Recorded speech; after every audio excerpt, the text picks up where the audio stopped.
I was the longtime victim of domestic violence in 2 long-term relationships, and I was sexually assaulted as an adult. And a lot of people think, how the fuck could that be? Sven, you're like 6'4", 265 pounds. And the simple answer is this.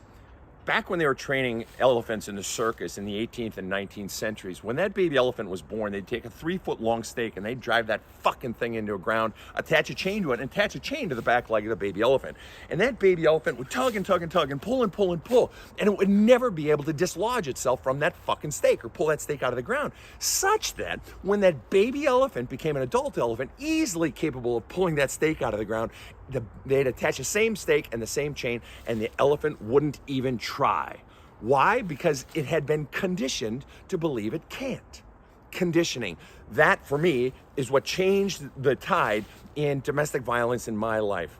I had been the victim in 2 long-term relationships of domestic violence. And I went from asking the classic victim's question in those situations of, what am I doing to cause the domestic violence? Well, I wasn't fucking doing anything. The other person was an extraordinary asshole, all right? But I couldn't see that because I was the victim. I'd been conditioned to believe something about myself and my own power that kept my own power locked in. Yes, even big guys can be the victim. So I went from asking the question of, what am I doing to cause this violence against me, to what have I been conditioned to believe about myself that is causing me to allow this to be done to me. So is it possible in your domestic violence situation that you're asking the wrong question, and that healing begins when you begin to go inside and pull out all the pain, all the fears, and all the bullshit beliefs you've been taught about yourself that has conditioned you to believe that this is your fault, because it ain't.